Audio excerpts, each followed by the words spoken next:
All right, we're back. Yes, we're Sports Take, JAKIB Sports YouTube Network on what is kind of a weird Monday, right? The regular season comes to a close. The Eagles get the 1 seed.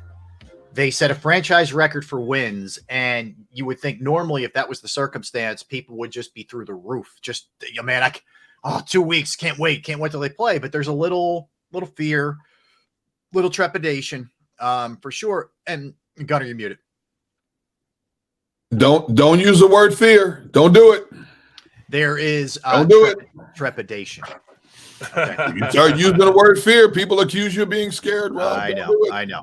Like here's the thing. They end up setting a club record for sacks. They were a team that for the most part throughout the year, although it slowed down, as we mentioned, took the ball away at a pretty good rate.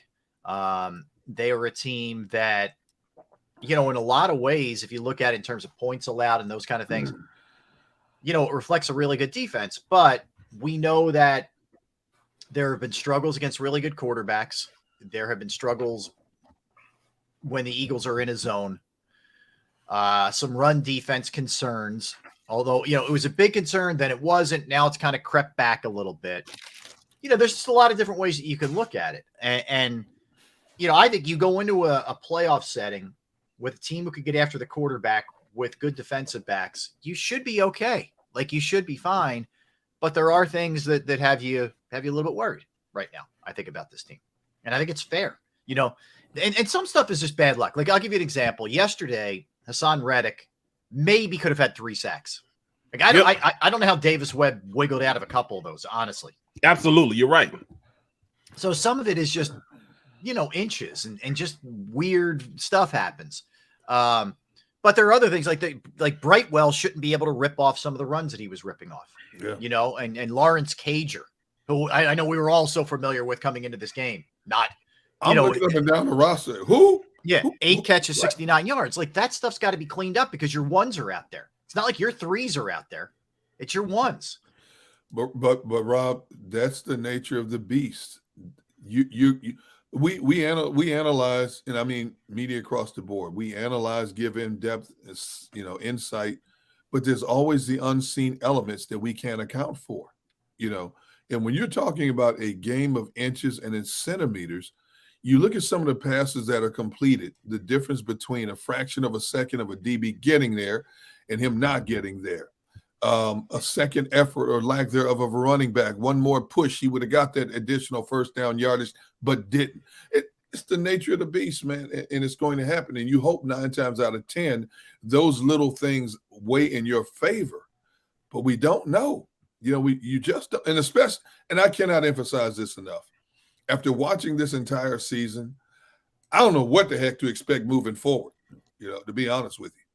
Yeah, like here's what I expect. I do think the pass rush, no matter who they're playing against, is going to be there. I worry that they're going to struggle to stop the run. And I worry that a good quarterback, because of some of the passivity of the defense, is going to hurt them.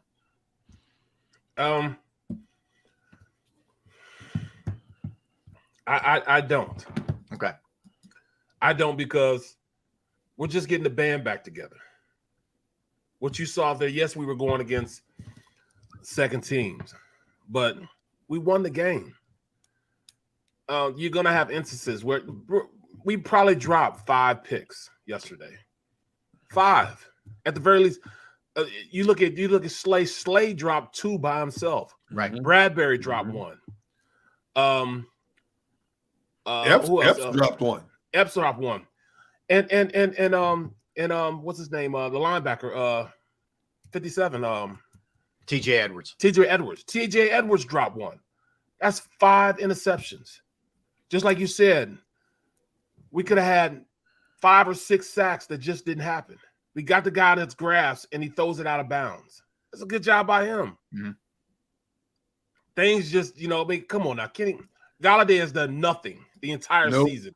Nope. He had like 60 yards total offense, 4 catches for like 60 yards heading into this game. Then all of a sudden he catches a 40-yard bomb. A great catch and a great throw. Great throw. But Barrett, that's it not goes likely back. though. That's not likely. Yeah, but Barrett, it goes back to what I'm saying. How many wild plays have we seen across the league this year? Exactly. It's going to happen for this team, and it's going to happen against this team. Yep. And you hope if it happens against this team, it doesn't come at a crucial moment of a game. But Davis Webb, who had never thrown an NFL pass, had been in the league since 2017, had never thrown a regular season NFL pass, and looked like the Keystone Cop back there for much of the game, running away from would-be sack masters. He makes one throw, the perfect throw, and Galladay, who is basically the Jesse James of the NFL, been stealing money for 2 years, makes an incredible catch. The coverage was perfect by Slay. Oh, it was an incredible catch. Incredible. But we've seen these wild plays all year, and they're going to happen throughout the play. We're going to be sitting here next week talking about wild plays. Mm-hmm. And when the Eagles play, we're going to be talking about wild plays. We hoping whoever they play does not create enough wild plays to have us sitting there talking about what in the world happened. Yeah, I look, and I think there's a lot of good here. They were 8th in points, right? They gave up 20 points per game. If you look at what they did against the pass, they're number 1. Gave up 179 yards per game in the passing game. That's first in football. Running game, it's pedestrian. It's above average, but it's not great. They gave up 121 on the ground. It's okay. It's not terrible. They took the ball away and they get after the quarterback. The problem is it's very lopsided early with the takeaways compared to what it is now. They have to just find that balance again, and they got to get back to playing the way that they were playing earher in the year. Some of that is just a matter of hanging on to those interceptions, and some of it is your pass rush is going to create some of this too. I mean, let's not lose sight of the fact that I think Hassan Reddick has like 5 forced fumbles. He's a guy who was a turnover creator waiting to happen, and letting him loose. But I just think too, it's probably pretty good odds you get Sweat back. You have Sweat, BG, and Hassan Reddick, not to mention, the rotation in the inside. That defensive line is I feel good about them. I do too. I do. In terms of depth, versatility, interchangeable parts, no question about it. I feel really good about this D line. They got to tighten up the run game a little bit. That's an issue. But I feel pretty good about the personnel, especially with Sweat coming back, because as we know, this defense is going to force a lot of teams to throw the football more than they want to. And that plays right into the hands of what they want to do up front. Whether they're sending the odd man blitzer or not, that's going to play into the hands, and especially playing that game in their backyard. That's a big plus for a home team. Yeah. Yeah, you're right. And that can't be overlooked. The fact that simple math, and you don't have to play, you play one less game while other teams are out there banging heads and beating each other up, and all your games are going to be home, is so big for this team. I mean, whoever has to, whatever the situation, if it's San Fran, they got to come from the West Coast. If it's Dallas, they got to come in here. It's really a huge piece of this thing. That's why, as ugly as it was, you really accomplished something yesterday, which they needed to accomplish. Robert Quinn, Big William makes a point. Robert Quinn actually showed up yesterday a couple times. Had 2 or 3 pressures. Yep. Well, you got to get to him. I'll leave Quinn's name out of this. I'm not saying anything. He might not even be active for the playoffs. You guys go ahead. I have nothing to say. I'm just saying he showed up for the first time in a while. That's all. I'm not predicting 8 sacks in the postseason for Robert Quinn. Right. We're not thinking that, but I mean, he contributed, man. You got to understand he contributed. So I'm not gonna hate on him for that. He contributed. That's all I needed him to do. That's all I needed him to do. So he got it done. He got it done. So yeah, Quinn, man, he was he was there. I'm not saying anything. I'm not saying a word. Next topic. Right, because I was gonna try to. I can't do it. You're getting it out of it. You're not getting anything out of it. I can't. Okay, so but more importantly, tell me where you guys are here. Where you guys are with this defense. I'm good with the defense, bro. I really am good with it. I'm good with it, and I'm the eternal optimist. But I also understand that you're getting guys back healthy that need to play. We need CJ to play. You see, he was around the football all day long. Mm-hmm. And that's what I need him to be. I need him to be, he's not to say he's at his natural position right now, at the slot corner. Yep. I like that. Yeah, I like that move. Reed Blankenship played at a high level, made some crucial tackles, got his ass ran over though, but yeah, it happens. It happens. Every Weber. defensive player who ever played the game gets freight trained every true. once in a while. And that's a big quarterback too. It's a big quarterback. That's a big boy, man. What, 6'5", like 230 or something he's got like some that? size. He's got some. He's not skinny either. That's a good boy. That's a big boy. Yeah. He's way bigger than what's his name. So that's boy, all right. Let me give you the he got trucked. Yeah, he did get trucked. So in terms of takeaways, the Eagles finish tied for fourth. Actually, tied for third. Sorry. Cowboys had 33. Patriots and 49ers had 30. And the Bills, the Eagles, the Jags, and the Texans, I don't know how, all were tied with 27. How about they're right there? How about he gets the Texans coach gets fired? Yeah, which we're gonna get. Let's do it now then. Like they are a disgrace of an organization.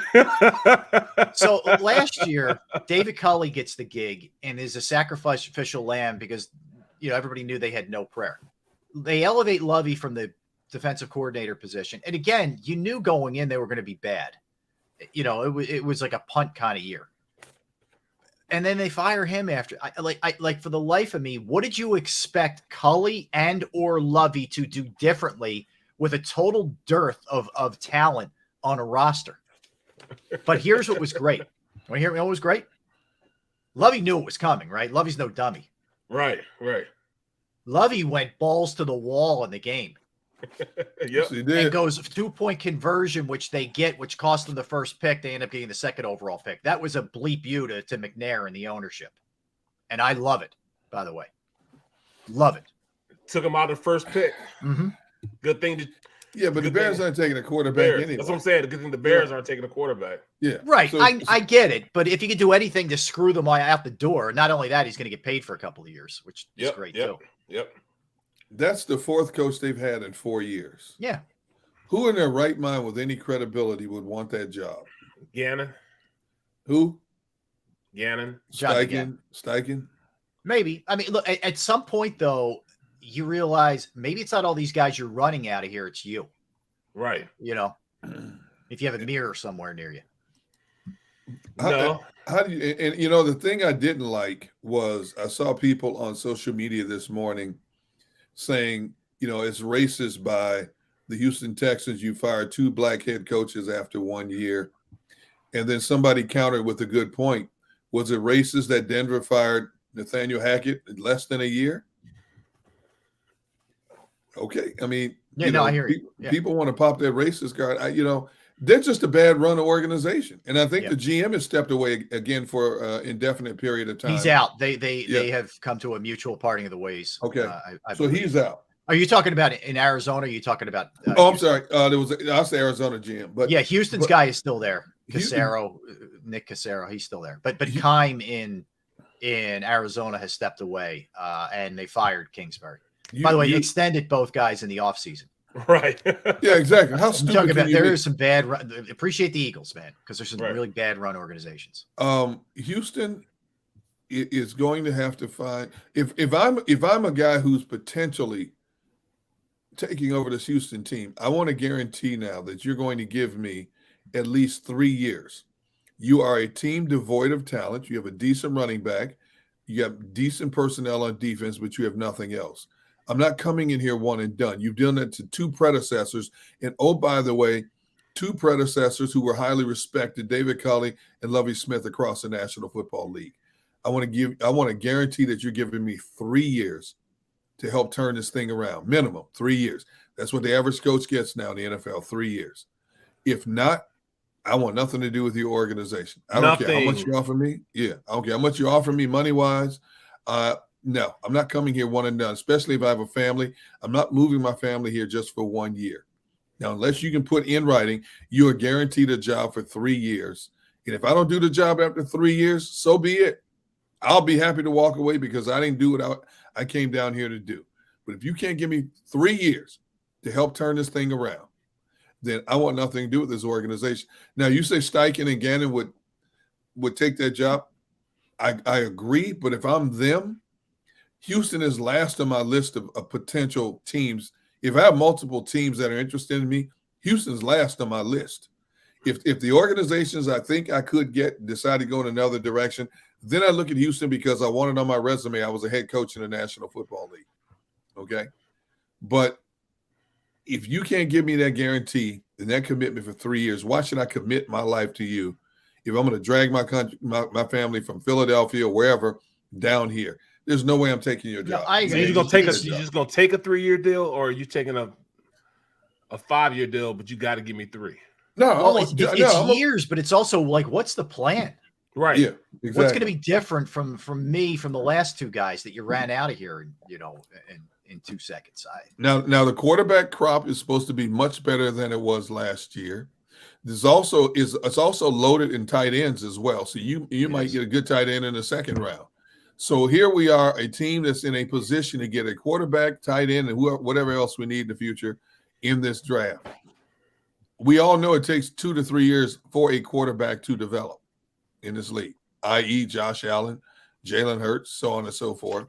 I'm trying to meet you halfway, Barrett, and I'm sitting across the table from you in Houston. You the Houston management.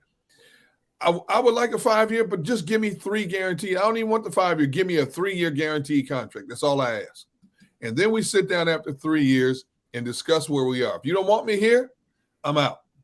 I have no problem leaving because I'll get a job somewhere else as a position coach, as a coordinator somewhere else. I'm out. But if I do the job, then we talk extension. And if I talk extension, I want an additional 3-year extension. Yep.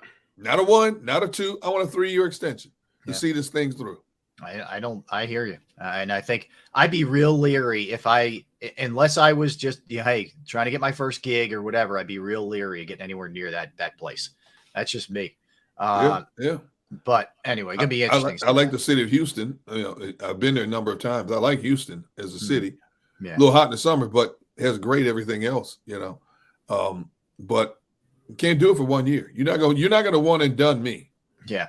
I got you. All right, let's come back and we're going to dig into everything NFL at 2:00. But when we come back, we're going to look at the upcoming schedule for this weekend: Saturday, Sunday, and Monday games. So looking forward to that. We will do that all when we come back. Don't go anywhere. Barrett Brooks, Derek Gunn, Rob Ellis, Sports Take, JAKIB Sports YouTube Network. Right now, we're going to tell you about Flynn Tree Services. Yes, Flynn Tree Services is an experienced, licensed, and insured Pennsylvania tree services company that will trim or remove any unwanted trees off of your property. They offer cost-effective solutions to any tree problem that you may face. So if you have any types of issues in your yard or on your property, they're just a quick phone call away. And they're experts at trimming all types of trees, and they serve southeastern Pennsylvania, South Jersey, and northern Delaware. Flynn Tree Services specializes in tree removal, stump grinding, as well as tree pruning. Keep in mind, we're getting close to just a heavy part of winter, right? We get some hurricane stuff, some winds, all those kind of things.